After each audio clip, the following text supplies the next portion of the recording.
حدیث سائنس جو ہے کہ کس سے حدیث لینی ہے. اہل سنت میں یہ طریقہ ہے نا، یہ سکا راوی ہے، یہ اس نے اس سے سنا، اس نے اس سے سنا، کوئی منقطع نہیں ہے، کوئی مطلب یہ اس طرح وہ پھر اس طرح یہ تصدیق کر کے اور صحیح کرتے ہیں کہ بھئی اس کا ایماندار آدمی تھا، جھوٹا نہیں تھا، سچا تھا، یادداشت کیسی تھی، کریکٹر کیسا تھا. یہ چیزیں ہیں نا ساری حدیث سائنس میں.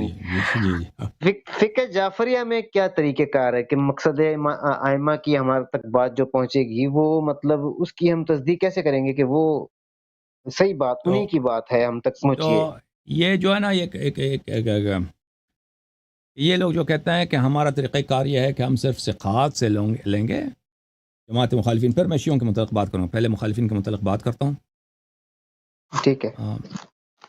دیکھیں ان کے اس بات پر کوئی اعتماد نہیں ہے.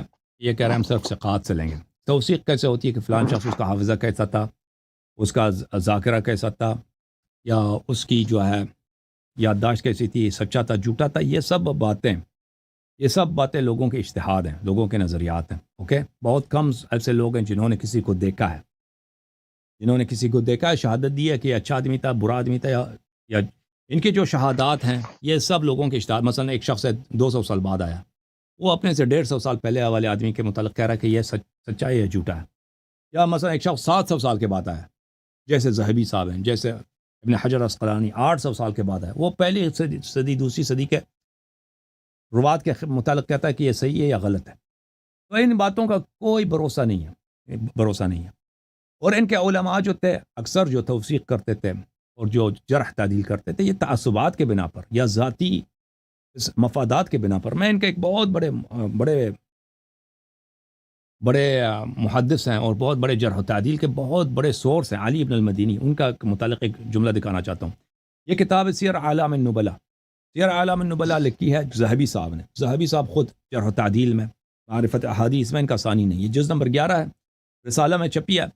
علی ابن المدینی، خا دال میم سین، یعنی بخاری میں اس کے روایات بہت ہیں، ابو داود میں، مسلم میں اور نسائی میں روایات بہت ہیں. یعنی صرف ترمذی نے ایسے حدیث نقل نہیں کی، باقی سب نے روایت کی.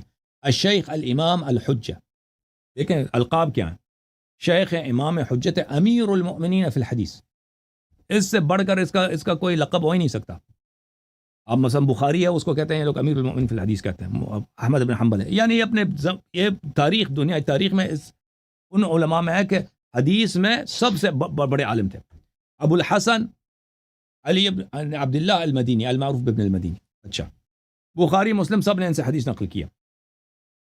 احمد بن حنبل کا استاد ہے، حدث عنہ احمد بن حنبل. اب احمد بن حنبل کا استاد ہے وہ ابو عبداللہ ہے البخاری و ابو حاتم و ابو داود. بخاری نے بھی اس سے حدیث نقل کیا. ابو حاتم الرازی نے اس سے حدیث نقل کیا. ان کے متعلق ان کے شاگرد ابو حاتم الرازی کہتے ہیں کان علی بن المدینی علم فی الناس فی معرفت الحدیث والعلل. علی بن المدینی اپنے زمانے میں علم تھے، یعنی علم بولتے ہیں جنڈا، یعنی اتھارٹی تھے، سب سے بڑے اتھارٹی تھے کس کے؟ معرفت احادیث کے اور روات کی پہچان میں. وکان احمد بن حنبل لا یسمیہ انما یکنیہ تبجیلا لہ ما سمعت احمد سماہ قط. احمد کبھی احترام سے اس کا علی بن مدینی کا نام نہیں لیتے تھے، احترام سے ان کا نام نہیں لیتے تھے، ادب میں، احترام میں، کیونکہ ان کے استاد تھے. اور میں نے کبھی نہیں سنا کہ ان کا نام لے، صرف ان کے کنیے سے پکارتے تھے. اچھا، ابو الحسن کہہ کے پکارتے تھے. قیل لابی داود احمد بن حنبل اعلم ام علی؟ فقال علی اعلم باختلاف الحدیث من احمد. ابو داود سجستانی نے کہا کہ وہ احمد بن حنبل سے بھی عالم تھے اختلاف احادیث وغیرہ میں. اچھا، وقت میں آپ کا نہ لوں، اس کی بڑی تعریفیں ہیں. بغداد میں بنی عباس کی خلافت میں وہاں پہ ایک سلسلہ چلا تھا کہ اللہ قیامت کو نظر آتا ہے یا نظر نہیں آتا. اس پہ ابھی جیسے پاکستان میں مختلف بحث چلتے ہیں نا، اس زمانے میں یہ بحث بڑی عام تھی اور بہت ہی کہ اللہ قیامت کو نظر آئے گا نہیں آئے گا. ٹھیک ہے نا؟ اچھا، ہاں. تو اس وقت زمانے کا جو خلفاء تھے وہ کہتے تھے اللہ نظر نہیں آنے والا. ٹھیک ہے نا؟ تو وہ کہتے تھے کہ اللہ نظر نہیں آئے گا. اور اس کے مقابلے میں محدثین تھے وہ جو حدیث نقل کرتے تھے کہ یہ نظر آئے گا. ملاحظہ فرمائیے کتاب تاریخ بغداد تاریخ بغداد ابو بکر خطیب بغدادی کی کتاب ہے، جز نمبر 11، چھاپ دارالکتب العلمیہ۔ یہاں پر روایت ہے کہ معتصم کے زمانے میں، معتصم عباسی کے زمانے میں، ابن ابی داود اس نے چغلی لگا دی۔ ابن ابی داود کون ہے؟ ابو داود سجستانی، جو ستہ میں سے ایک کا مصنف ہے، اس کے بیٹے ابن ابی داود، اس نے چغلی لگا، ابن ابی داود نے چغلی لگا دی کس کے پاس؟ معتصم کے پاس۔ یا امیر المؤمنین هذا يزعم، یعنی احمد بن حنبل، ان اللہ تعالی یرا فی الآخرہ، یہ خلیفہ وقت ہے، بادشاہ سلامت، یہ احمد بن حنبل جو ہے، جس کا عقیدہ یہ ہے کہ اللہ قیامت کو نظر آئے گا۔ اچھا، تو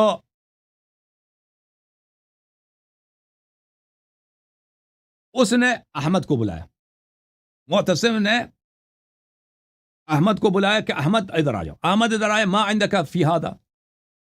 فقال يا امیر المؤمنین عندي ما قاله رسول اللہ صلی اللہ علیہ وما قال علیہ السلام۔ اس نے کہا کہ بتاؤ احمد تیرا کیا عقیدہ ہے؟ اس نے کہا میرا وہی عقیدہ ہے جو حدیث میں پیغمبر نے فرمایا۔ بتاؤ پیغمبر نے کیا فرمایا؟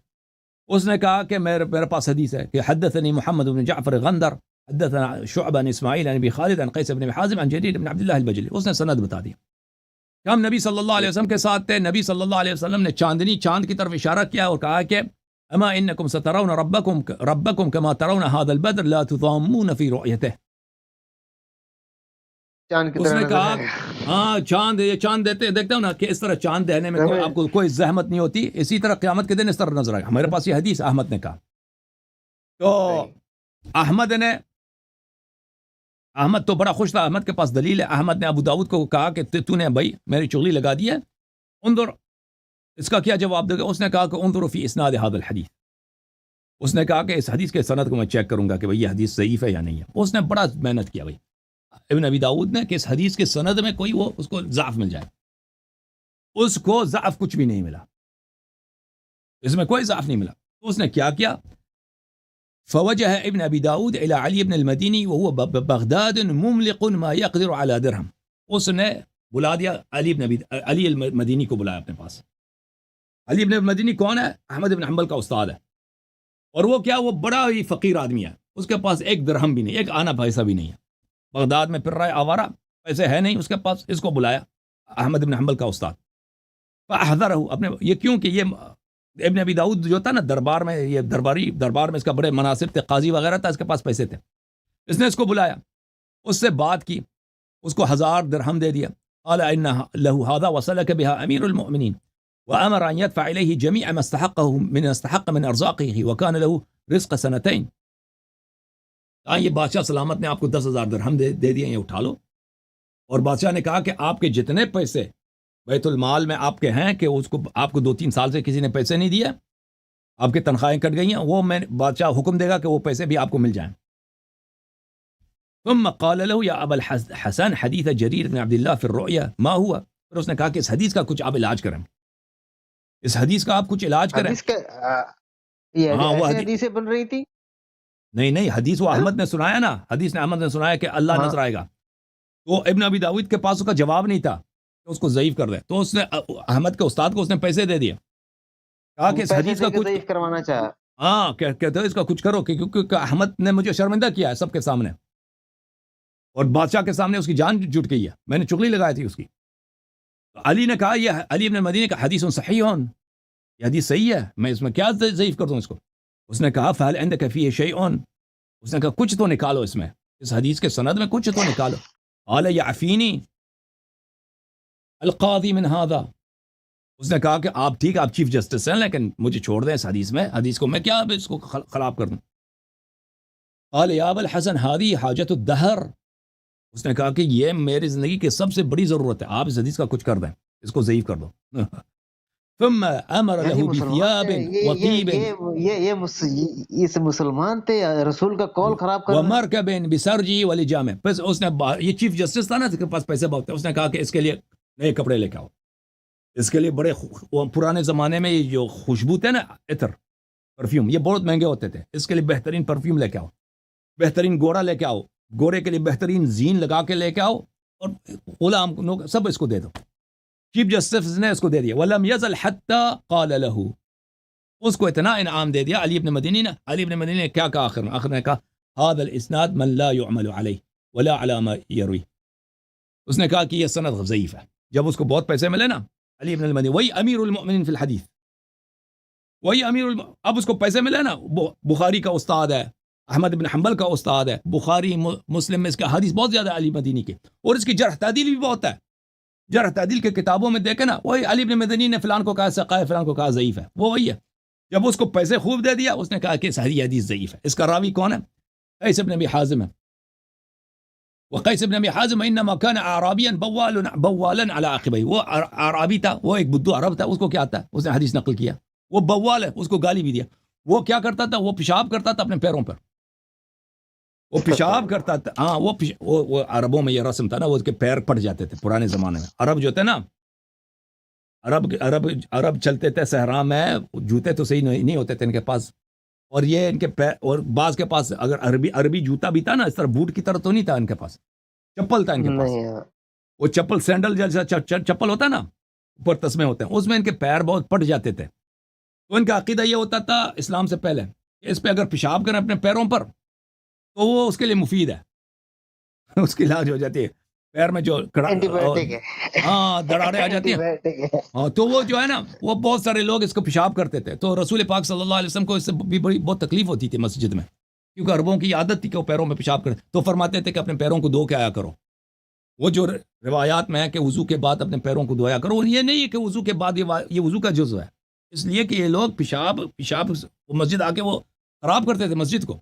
اچھی بات. تو علی ابن مدینی نے کیا کہا, یہ قیس ابن ابی حازم کی حدیث ہے. قیس ابن ابی حازم وہ وہی شخص تھا, وہ اس کو اتنا, وہ ایک جھوٹا آدمی ہے, اس کے کسی حدیث پہ اعتماد نہیں ہے, وہ اپنے پیروں پہ پیشاب کرتا تھا.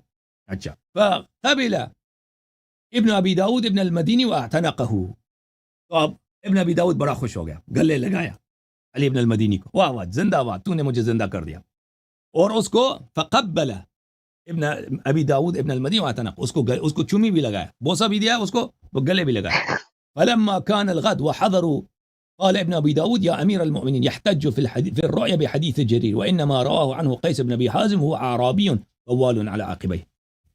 اگلے دن پھر بادشاہ نے احمد کو بلایا, احمد بن حنبل کی, پھر وہاں پہ اس کو حاضر کر دیا. بتاؤ تیرا کیوں عقیدہ ہے؟ تو چیف جسٹس وہاں پہ بیٹھا, چیف جسٹس نے کہا کہ دیکھ احمد یہ بوڑھا پاگل ہے, یہ کہتا ہے اللہ قیامت کو نظر آئے گا, اس کو پکڑ لو, اس کو کوڑے لگاؤ.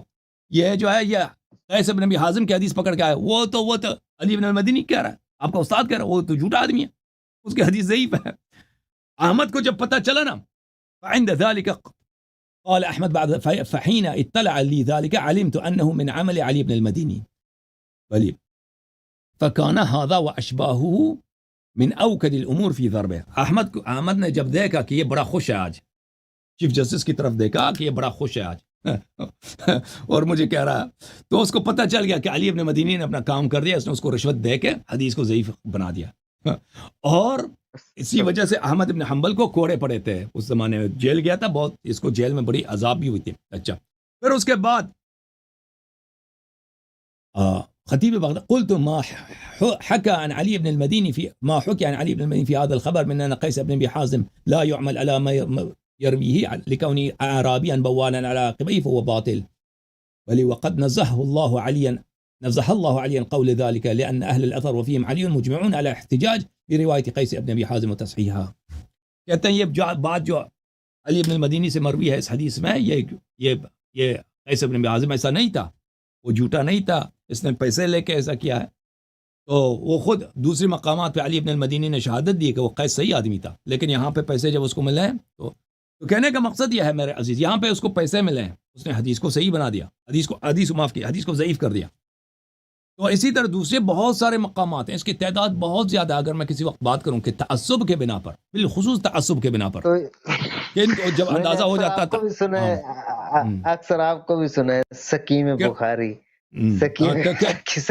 تعصب کے بنا پر یہ روات کو تضعیف کرتے تھے, روات کی تصحیح کرتے تھے. نہیں تو شیعہ کے پاس کیا ہے, ہاں شیعہ ہمارے پاس جو ائمہ کے پہنچیں گے, شیعوں کے پاس کیا ہے میرے محترم ناظرین, یہ ہے شیعوں کے پاس.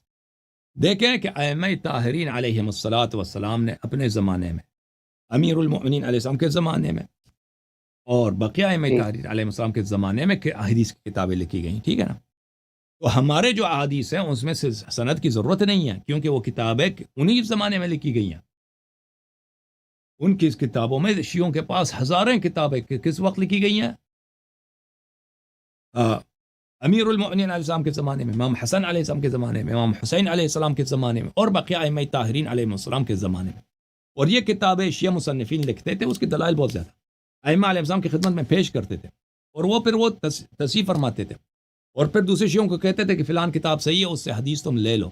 اور یہ ان میں سے بہت ساری کتابیں، مثلا کتاب سلیم ابن قیس ہے، وہ امیر المؤمنین علیہ السلام کے زمانے میں لکھی گئی۔ بہت ساری کتابیں ابھی تک ہمارے پاس بچی ہیں، اور ہماری جو کتابیں مشہور معروف ہیں، مثل کتاب کافی ہے، کتاب محاسن ہے، کتاب من لا يحضر الفقیہ ہے، کتاب بصائر الدرجات ہے، یہ انہی کتابوں میں سے لکھی گئی ہیں جو ائمہ اطہار علیہ السلام کے زمانے میں لکھی۔ یہ اس طرح نہیں ہے کہ کسی نے سنا ہے تو دوسرے نے تیسرے نے چوتھے سے نقل کیا۔ یہ لوگوں کے زبانیوں کی کہاوت نہیں ہے کہ لوگوں نے، اس نے فلانے نے اس سے سنا، فلانے نے اس سے سنا، فلانے نے اس سے سنا۔ یہ جو احادیث کے خود کی لکھائی گئی ہیں، ائمہ کے املا ہیں، ڈکٹیشن۔ تو یہ جو احادیث کے ساتھ جو اسانید ہیں، یہ اسانید حدیث کے اجازات ہیں، نہیں یہ کس طرح انہوں نے کسی سے سنا ہو، فلانے نے فلانے سے سنا ہے، ٹھیک ہے۔ یہ اجازہ ہے کہ کلینی صاحب کے پاس ہزاروں کتابوں کے اجازے موجود ہیں، مختلف کتابوں سے وہ اب اپنے اجازے کے تھرو سند بھی ذکر کرتا ہے، حدیث کو اصول پیش بھی کرتا ہے، تو اس کی دلیل بہت زیادہ ہے، اس کی دلیل زیادہ۔ تو ہماری جو احادیث ہیں اس طرح نہیں ہے، ٹھیک ہے نا۔ اور شیعوں کو، جیسے ابھی آپ کے پاس ابھی فی الحال دنیا میں معروف ہے کہ بخاری کی کتاب صحیح ہے، مسلم کی کتاب صحیح ہے، یہ مسلم نے لکھی۔ اس زمانے میں شیعوں کے پاس اسی طرح کتابیں ہوتی تھیں جن کی تائید ائمہ علیہ السلام نے کیا تھا، یہ کتاب صحیح ہے، اس پہ عمل کرو، فلان کتاب صحیح ہے، عمل کرو۔ تو انہی کتابوں میں سے کلینی نے اپنا کتاب کافی لکھا ہے، باقی علماء حدیث نے اپنی کتابیں لکھی ہیں۔ اوکے، جوم جاؤ، پرواز کرو، کیوں فخر سے سر اٹھا، کیونکہ اللہ تعالیٰ نے تمہیں انتخاب کیا، صراط حق پر صرف تم ہو، صراط ایمان پر صرف کیا، کیونکہ اللہ تعالیٰ نے تمہیں انتخاب کیا، صراط حق پر صرف تم ہو، صراط ایمان پر صرف